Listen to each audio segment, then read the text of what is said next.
এখানে আমি আটা নিয়ে নিয়েছি, আটার মধ্যে আমি দিয়ে দেবো একটু নুন।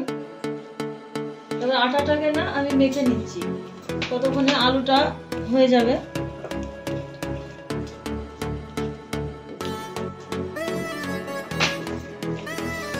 আটাটা মাখা আমার হয়ে গেছে, একটা আমি ডো বানিয়ে নিয়েছি। এবার আমি আটাটাকে একটু রেস্টে রেখে দিচ্ছি।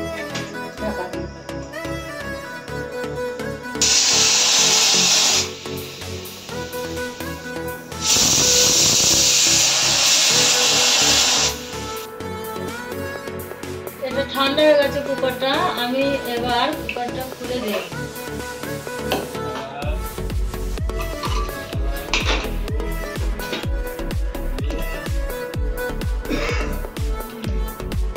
আলুগুলো ভালোভাবে সেদ্ধ হয়ে গেছে দেখতে পাচ্ছেন। এবার আমি আলুগুলোকে একটা একটা তুলে নিচ্ছি প্লেটের মধ্যে।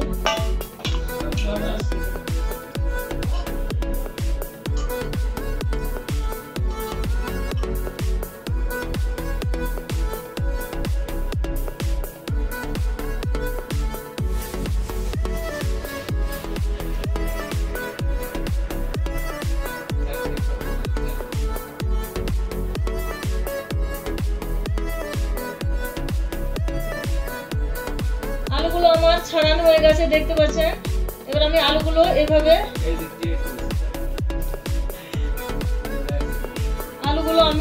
ইয়ে করে নিচ্ছি।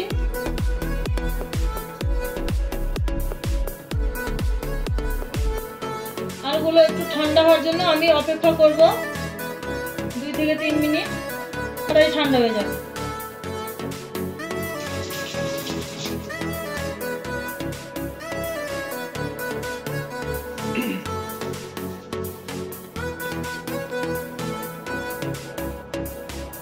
আলুটা আমার ঠান্ডা হয়ে যাওয়ার পরে আমি দিয়েছি পেঁয়াজ কুচি, লঙ্কা কুচি, ধনে পাতা কুচি, তারপর দিয়েছি লঙ্কা গুঁড়ো আর ধনে গুঁড়ো।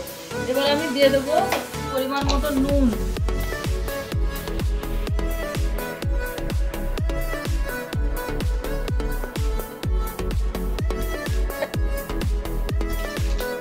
আমি এর মধ্যে দিই বেশিরভাগ আমচুর পাউডার। আমচুর পাউডার যেহেতু নেই, আমি এখানে দিয়ে দিয়েছি চাট মশলা। চাট মশলা আলু পাউডার দিলে খুব ভালো টেস্ট আসে। আপনারা আমচুরও দিতে পারেন, চাট মশলাও দিতে পারেন। আমি এটাকে ভালো করে মাখিয়ে নেব।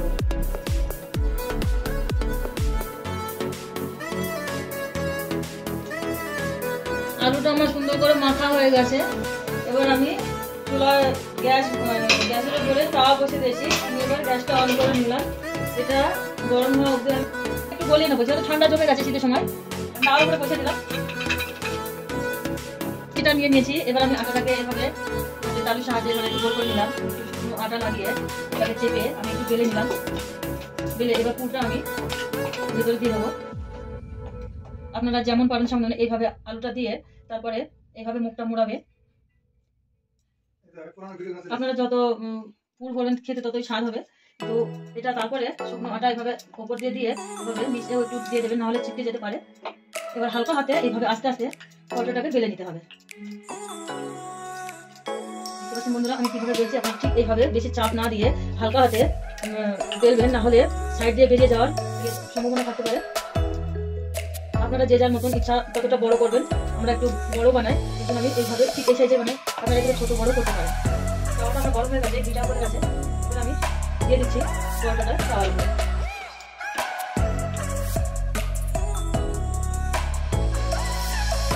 আমি ফুটিয়ে দিচ্ছি এইভাবে। এবার আমি আরেকটা আমি দিচ্ছি কেটে, আরেকটা আমি ঠিক ওইভাবেই শুকনো আটা লাগিয়ে একটু বেলে নিচ্ছি।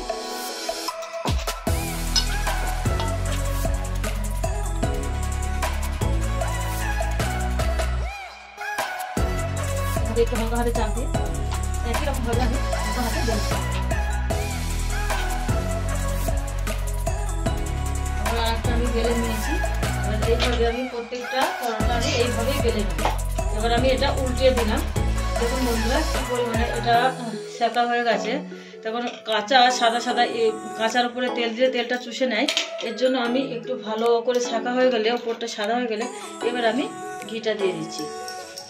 এইভাবে আপনারা যে যার মতন ঘি দেবেন। আমি একটু ঘি কম খাই, ছাঁকা হয়ে গেছে। এবার আমি এইভাবে আপনারা বাড়িতে দেবেন। আর আমি এর সাথে বানিয়েছিলাম একটু টমেটোর চাটনি। টমেটোর চাটনিটা দেখানো হয়নি, যে যে দেখতে চান আপনারা আমাকে কমেন্টে জানাবেন, আমি দেখিয়ে দেবো।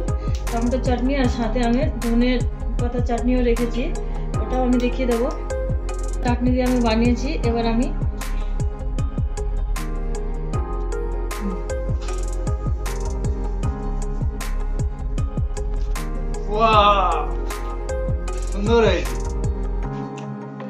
বানিয়ে খাবেন কেমন।